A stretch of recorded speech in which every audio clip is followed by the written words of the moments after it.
The ABC 17 Storm Track weather team has issued a weather alert day in effect Wednesday all the way until 2 a.m. on Thursday, as we're going to be tracking the potential for some strong to severe storms back into the area.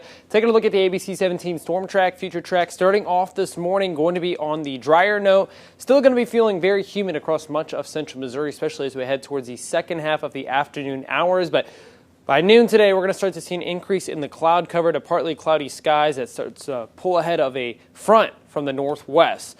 Now, 4 p.m. is going to mark the start of the beginning of these showers and storms. A lot of this going to start off to the north, back towards Macon and Moberly.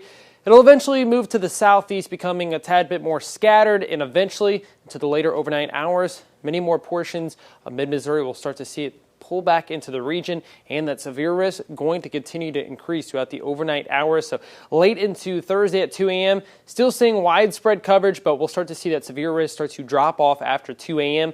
That'll continue to linger in portions of central Missouri all the way until Thursday morning. A lot of that pushing off to the southeast, but still seeing some heavier rainfall totals down towards Lake of the Ozarks and Pulaski and Phelps counties. Now, the severe risk for this system is going to be a threat level 2 out of 5. Main impacts going to be heavy downpours, winds up to 70 miles per hour, and hail up to 1 inch in diameter.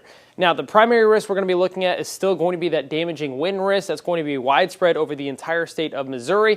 With that hail risk, well, kind of reserved back towards the west, a little bit closer to Kansas City, still affecting the western half of the viewing area. And we're also going to be still tracking some of those localized heavy flash flooding events, just because we could see some of the same areas getting heavier rounds of rainfall tonight. Now, before that, though, we're still going to be tracking plenty of heat across much of the region with winds out of the southwest, pooling a lot more moisture back into the region. So by noon lunchtime, Columbia, the heat index going to be looking close to 99 degrees. We're going to go past 100 degrees today, so a tad bit warmer than what we saw yesterday, 102 by 3 o'clock.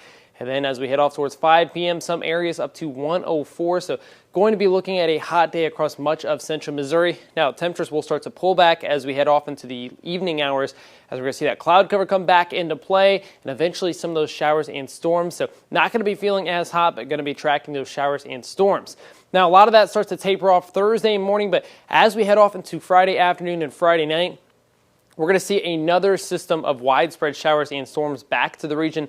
Not looking as severe here in central Missouri for that secondary round, but going to be helping with those rainfall totals. Then into this upcoming weekend and early portions of next week, we're going to be tracking a few isolated showers and storms just kind of popping up during the evening hours. Not going to be looking at anything widespread for the time being, but temperatures do come back just a tad bit, go from 97 degrees this afternoon back into the lower 90s as we head off into the weekend. So if you have any plans down at the lake or by the pool, well, you're going to kind of be dodging some isolated showers and storms, but for the most part, going to be looking dry across much of central Missouri.